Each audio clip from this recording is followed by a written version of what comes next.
पंचायत राज व्यवस्था कमकुवत करण्याचं धोरण युती सरकारचं आहे। सरकारचा कारभार केवळ नेम चेंजिंग पद्धतीचा असल्यानं सरकारच्या धोरणांचं अपयश बघता स्थानिक स्वराज्य आणि महापालिका निवडणुकीमध्ये काँग्रेस पक्ष नंबर 1 राहील असं सांगतानाच हे सरकार सर्व स्तरांवर अपयशी ठरल्यानं मतदारच त्यांना आता धडा शिकवतील असं प्रतिपादन विधानसभेतील विरोधी पक्षनेते नामदार राधाकृष्ण विखे पाटील यांनी केलंय। शिर्डी विधानसभा मतदारसंघातील जिल्हा परिषद लोणी खुर्द आणि पंचायत समिती लोणी बुद्रुक तसेच खुर्द गणातील भारतीय राष्ट्रीय काँग्रेस पक्षाच्या उमेदवारांच्या प्रचार शुभारंभ प्रसंगी नामदार विखे बोलत होते। उद्ध्वस्त करण्याचं काम सरकारने केलेलं आहे। या सगळ्या एकच उत्तर आहे की लोकशाहीने दिलेला आपला सगळ्यात मोठा जो मताचा अधिकार आहे तो आपल्याला या निमित्तानं वापरला पाहिजे आणि तो आपण या निमित्तानं या सरकारच्या विरोधामध्ये काँग्रेसच्या उमेदवार निवडून देताना आपण या संबंधीची आपली भूमिका कार्यकर्त्यांनी घेतली पाहिजे। तसे निवडून दिलेत। आज एकाही सदस्याविरुद्ध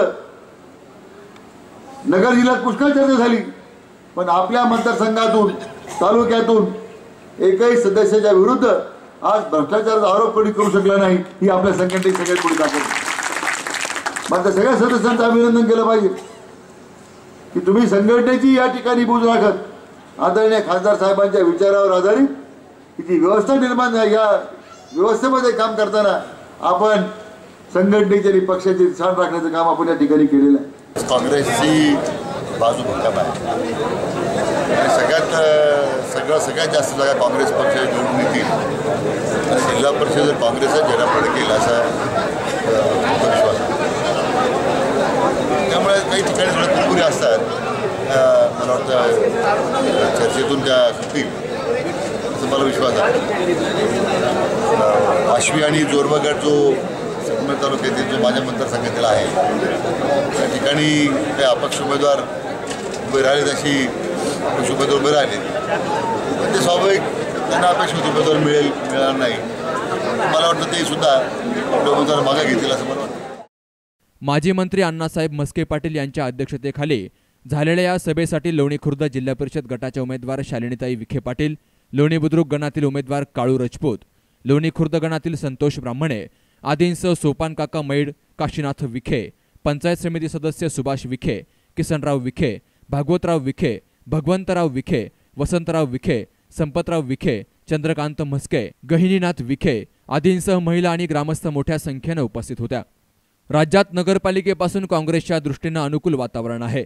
सरकारचे ध्येय धोरणांवर टीका करताना नोटाबंदी, ग्रामीण बेरोजगारी, शेतकऱ्यांच्या प्रश्नांसह अनेक गोष्टींमध्ये या सरकारनं जनतेची फसवणूक केली असा आरोप नामदार विखे यांनी केलाय। कुठल्या परिस्थितीमध्ये निळवंड्याचा डावा कालवा, निळवंड्याचा उजवा कालवा हा 2 वर्षात पूर्ण करून आमच्या दुष्काळी भागाच्या शेवटच्या माणसाला पाणी देण्याकरता आता आपण या ठिकाणी कार्यवाही करतो। 500 कोटी रुपये साहेब संस्थान देतो न देतो चाललो होतो। मी परवा दिवशी 1 तारखेला अध्यक्ष हावरे साहेबांना भेटलो। राज्याच्या मुख्यमंत्र्यांनी त्यांना सांगितलं की पूर्वीची कमिटमेंट आहे मागे जाता येणार नाही, हे 500 रुपये आपल्या कालव्याला द्यावे लागतील। पंतप्रधान सिंचाई योजनेतून काही पैसे मिळतील पण कोणत्या परिस्थितीमध्ये निवडणूक होऊन जाऊ द्या पण राज्य सरकारकडून कोणत्या परिस्थितीमध्ये या दुष्काळी भागाच्या जनतेला पाणी दिल्याशिवाय आम्ही स्वस्थ बसणार नाही ही आपली भूमिका राहणार आहे। माझी विकास कामं आपल्या समोर आहेत। आपल्या आग्रहाखातर ही निवडणूक मी लढवत असून ही निवडणूक आपण हातामध्ये घेऊन काम करावं असं आवाहन लोणी खुर्द जिल्हा परिषद गटाच्या उमेदवार शालिनीताई विखे पाटील यांनी केलं। की निधनेश्वराच्या पदस्पर्शाने पावन झालेल्या भूमीमध्ये आज आमच्या काँग्रेस पक्षाच्या वतीने जे काही जिल्हा परिषदेचे 8 गट आम्ही त्या निवडणुकीसाठी बोलवलेले होते त्याचा प्रचाराचा शुभारंभ आज इथे झालेला आहे। आपण म्हणता की राधाकृष्ण विखे पाटलांनी ही उमेदवारी घरामध्ये दिली परंतु ही उमेदवारी देताना कधीही त्यांनी याच्यामध्ये हस्तक्षेप केलेला नाही।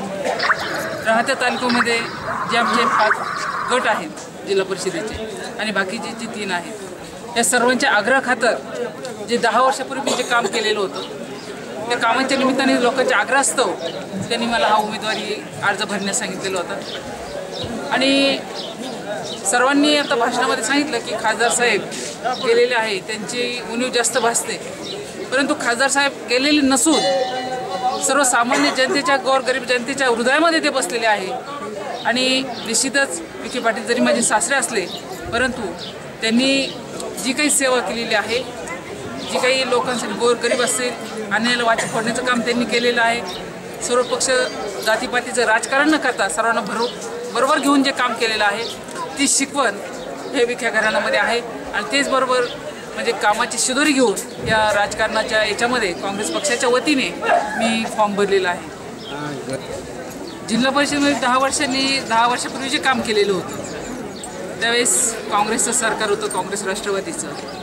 निश्चितच हे काम करताना मला मनापासून आनंद होत होता, कारण आमदार साहेबसुद्धा तिथे मंत्री असताना आणि बाकीचे सर्व सहकारी असताना जे काही राज्यामध्ये प्रत्येक म्हणजे तालुक्यामध्ये जिल्ह्यामध्ये ज्यांनी काम केलेलं आहे आणि ज्या गावामध्ये तालुक्यामध्ये जे काम केलेलं होतं तिथे जर निधी मिळत नसेल तर हा तुमच्या तालुक्यामध्ये कसा घेतला हे संपूर्ण जिल्ह्याचा संपूर्ण महाराष्ट्राचा अभ्यास करून मी तिथं मंत्र्यांशी भांडून तो निधी आणत होते.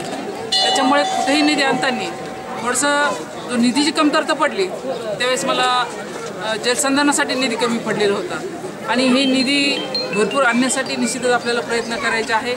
शाळेचा निधी असेल, अंगणवाडीचा निधी असेल, पाणी प्रश्न असेल, भरपूर असे प्रश्न असतात आणि कितीही कामं केले तर सर्वच त्याच्यात समाधान मानतील असंही नाही, परंतु सर्वसामान्य तळागाळापर्यंत, कारण जिल्हा परिषद म्हणजे सर्वसामान्य जनतेची नाडी आहे आणि ही नाडी ओळखून लोकांना कशाची गरज आहे हे भरपूर आपण जवळून बघितलेलं आहे.